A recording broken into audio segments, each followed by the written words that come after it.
इसमें अभी जैसे इसकी बात करें तो मैंने एक जगह पे ये पढ़ा था कि आपने जीमैट भी दिया था, राइट? हाँ। तो जीमैट में क्या स्कोर था आपका? मेरा 800 फुल अच्छा, स्कोर। इसमें भी फुल 800 ऑन 800। पर मैं एक बात वाह। फिर से बोल रहा हूँ, क्योंकि मेरे जो लाइफ के 7-8 साल निकले ना, वो एप्टीट्यूड में ही निकले। तो ये कहना कि इतना इजी, मेरे लिए एग्जाम्स इजी नहीं थे, मेरे लिए वो पीरियड बहुत इजी था जब मुझे एग्जाम नहीं देना था।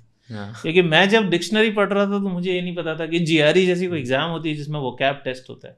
मेरे को मजा आ रहा था इसलिए। तो I think when you just learn for the fun, it makes a huge difference. तो आपने जीमैट कब दिया था? मैंने 1995 में जीमैट Okay. जीआरई भी दिया था, बिकॉज पेरेंट्स ने बोला कि एक एग्जाम काफ़ी नहीं है, आपको सारे बैकअप्स रखने हैं। यू नेवर नो, क्योंकि एग्जाम्स के बाद भी सिलेक्शन होना ज़रूरी नहीं है। और जीआरई भी दिया था आपने? जीआरई में भी आई अज्यूम फुल स्कोर ही होगा आपका? हाँ, उस टाइम पे जीआरई का स्कोर 2400 होता था। Okay. अब तो 340 में से स्कोर आता है, तो काफ़ी स्केल्स चेंज हो गए। तो हाँ, उसमें भी फुल स्कोर था। वाह। पर जीआरई का एक सेक्शन मुझे बहुत टफ लगा था, तो उसका तो मेरा लकी था कि उसमें एनालिटिकल रीजनिंग एक सेक्शन आता था उस टाइम पर। उसकी मेरी प्रेप नहीं थी, तो जो मेरी बाकी 2 एग्जाम्स के लिए प्रेप थी उसके लिए। बट 2 जो बाकी सेक्शन आते थे, इसमें मैथ और वोकैबुलरी आता था और वर्बल, वो बहुत इजीली निकल। एक सेक्शन बहुत टफ था, but I got lucky on the test. I would never have scored 2400, it would not have been possible. Lucky नहीं यार, I think it's all your hard work. वो सेक्शन के लिए आई हैड नो प्रेप, सच बता रहा हूँ, but हो गया। हाँ, और प्रोबेबली उनको पता चल गया था आपके कैट और जीमैट में तो फुल स्कोर है, तो इधर भी फुल ही मिलने वाले। टफ पेपर बनाते शायद मेरे लिए। नहीं, so now you've given CAT as well as GMAT, so you will be the best person to answer this. Who according to you should give CAT and who should give GMAT? तो 2-3 चीज़ें हैं। एक तो अगर आपके पास work ex है और आप 1 ईयर का MBA करना चाह रहे हो जनरली, और या फिर आप अब्रॉड जाके 2 ईयर या 1 ईयर MBA करना चाह रहे हो। जैसे इंडिया में आपको ISB जाना है, तो ISB का जो मेन प्रोग्राम है जो बहुत सालों से फेमस है, अभी एक ISB YL जो शुरू हुआ है वो एक अलग चीज़ है। YLP Young Leaders YLP Program था पहले, उसका नाम YL कर दिया है। अच्छा, okay. YLP भी वो 1 ईयर का था। YLP में उसको चेंज कर दिया अभी। तो जिसको मान लो 3-4 साल वर्कएक्स हो गया है और इंडिया से 1 ईयर MBA करना है, तो उसके पास तो GMAT या कभी कभी GRE के अलावा ऑप्शन ही नहीं है। जो बाहर जाना चाहते हैं वहाँ तो कैट तो है ही, इंडियन एग्जाम है। लेकिन जो इंडिया में रहना चाहता है और उसको ये है कि मैं उतना वर्कएक्स नहीं है, या वर्कएक्स है तो भी 2 साल का प्रॉपर MBA करूँगा, तो अभी भी प्रिडोमिनेंटली तो कैट ही देना है मतलब। और ISB ने जो नया चीज़ शुरू की है वो it is in competition with IIMs। पहले ISB के सारे प्रोग्राम्स 1 ईयर के होते थे, अभी प्रोग्राम लेंथ भी बढ़ा दी उन्होंने। और अगर आपके पास 0 ईयर्स वर्कएक्स है तो भी आप जा सकते हो। It's called YL program. उसमें they have started taking CAT also अब। तो I think CAT is a broader exam. और अभी थोड़ा फॉरेन का मार्केट भी थोड़ा सुन रहे हैं कि जैसे UK कोई नहीं जाना चाहता, पहले UK, ऑस्ट्रेलिया, जर्मनी, यहाँ भी लोग जाते थे। US का भी थोड़ा अभी नेगेटिव न्यूज़ थोड़ा तो चल ही रहा है, उसको डिनाई नहीं कर सकते। तो थोड़ा सा क्रेज़ कम है GMAT का, इसमें डिनाई नहीं करूँगा मैं, वो है। और उसका रीज़न है जो ड्राइव करता है वो फाइनल डेस्टिनेशन ड्राइव करता है। US used to be like the destination. आपके तो कई फ्रेंड्स भी जाते हैं तो आप जानते हो। तो अभी तो I think CAT would be number 1 and then GMAT and GRE will be number 2 and then 3 at GRE will be 3. Which one is tougher, CAT or GMAT? मेरा आंसर इसमें, क्योंकि मैं अपना ही आंसर दे सकता हूँ, स्टूडेंट्स के एंगल से भी दे सकता हूँ। I found the GMAT to be tougher in verbal. उसका जो वर्बल सेक्शन है वो एक्सट्रीमली न्यूएंस्ड है। मतलब इंडिया में सोचो, आप बोलते हो नेक टू नेक, तो कोई बोलेगा कि नेक टू नेक गलत है। Neck to neck competition, actual phrase है नेक एंड नेक, आप मानोगे? ओह अच्छा, ऐसा है। ऐसा कमांड ओवर द लैंग्वेज हम बोलते हैं, हाँ, ये गलत है, कमांड ऑफ द लैंग्वेज। अच्छा, तो मतलब command over the language, he has great command over English is wrong English. Command of. तो इतने न्यूएंस्ड लेवल पे उसकी जो टेस्टिंग है, उसका रीडिंग भी बहुत ज़्यादा इवॉल्व है। वो भी होता है ना, give exam take exam. It's not giving exam, it is taking an exam. But ये तो कोई सोच ही नहीं सकता था ना कि मतलब कोई बोले I am down with fever, तो हम डाउट नहीं करते हैं कि ये गलत इंग्लिश। ये तो सही है ना, गलत है? उसका एक्चुअल फ्रेज है I am laid up with fever. तो नेक टू नेक गलत है। सोचो, नेक टू नेक तो कोई सोच ही नहीं सकता है। तो ऐसे हजारों चीज़ें हैं जहाँ पे न्यूएंसेस आपके बदलना पड़ेंगे आपको बहुत। आपको मैं पूछता हूँ, डिसइंटरेस्टेड वर्ड आपको पॉजिटिव लगता है, नेगेटिव या न्यूट्रल लगता है? डिसइंटरेस्टेड। मेरे को तो नेगेटिव लगता है। ये न्यूट्रल है। आप डिक्शनरी चेक करोगे तो हैरान रह जाओगे। कैसे न्यूट्रल है?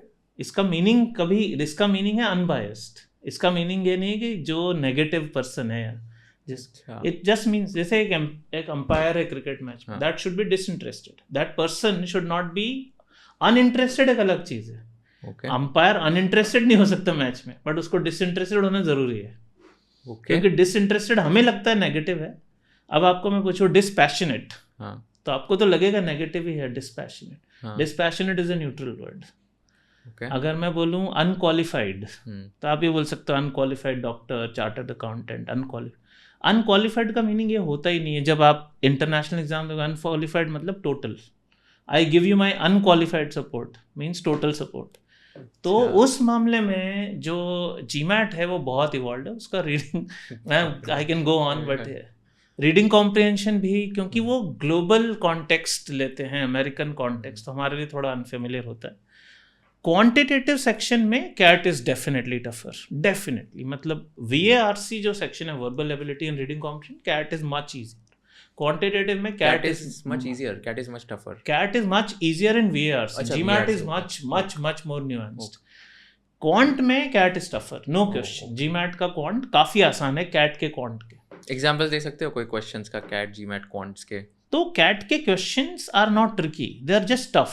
GMAT में क्या ट्रिकी क्वेश्चन होगा, तो ट्रिकी क्वेश्चन आप थोड़ा सा पढ़ के, थोड़ा सा करके मास्टर, अगर आपकी बेसिक मैथ अच्छी है तो GMAT आप निकाल लोगे। यहाँ पे तो IITians भी स्ट्रगल करते हैं कैट के मैथ्स में।